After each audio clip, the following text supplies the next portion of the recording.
Dual টিভির পক্ষ থেকে সবাইকে স্বাগত। দুয়েল টিভির সাথে আছে আমি মোহাম্মদ মকিমউদ্দিন, জগন্নাথপুর থেকে।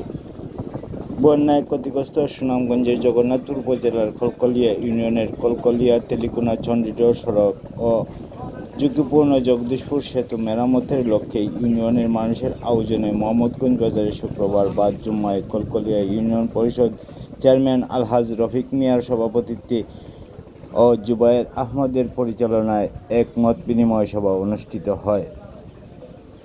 মত বিনিময় সভায় বক্তব্য রাখেন কলকলিয়া ইউনিয়ন পরিষদের চেয়ারম্যান আলহাজ রফিক মিয়া সাহেব, কলকলিয়া ইউনিয়ন আওয়ামী লীগের যুগ্ম সাধারণ সম্পাদক আলাল হোসেন রানা, কলকলিয়া ইউনিয়ন পরিষদের সাবেক member Liaquat Hossain Amrit, Haji Rangamali Atpara technical college school and কলেজ-এর প্রিন্সিপাল শাহজাহান মাহমুদ, কামালখাল মহিলা মাদ্রাসার মুহতামিম মাওলানা মতিউর রহমান, আব্দুল মালিক, শোয়েব আহমদ, শ্রমিক ইউনিয়নের কলকলিয়া কমিটির সহসভাপতি কবির মিয়া।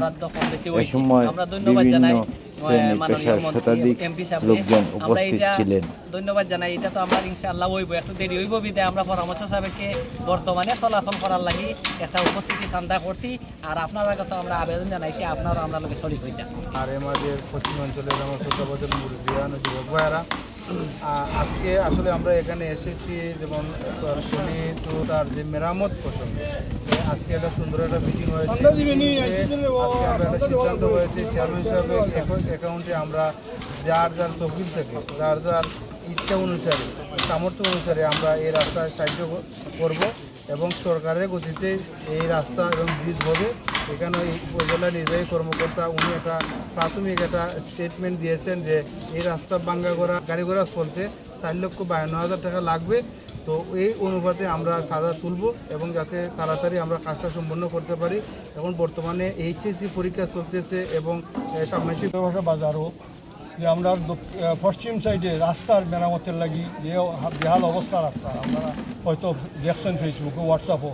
আমরা আজকে সিদ্ধান্ত নিয়েছি রাস্তা আমরা মেরামত করতাম সরকারিভাবে। আবার 1 বছর লাগবো আর এখন বর্তমানে অবস্থা খুবই খারাপ। আমি নিজেই পশ্চিমে যাওয়া বাদ দিলাইছি রাস্তার অবস্থা লাগে। তো আমরা 4 থেকে 5 লাখ টাকা বাজেট করছি যে আমরা ইমিডিয়েটলি তুললা খাম আরম্ভ করতাম। আগামী 2-3 দিনের ভিতরে আমরা বাসুস কিনা ইনো খাম আরম্ভ করে দিব। শেষ হয়ে যেটা ওরকমই চালাই না, একটা টিকুয়ার সানোয়ার দিয়ে চালাই যা এরা 2000 আমরা বেশি আশা করলাম।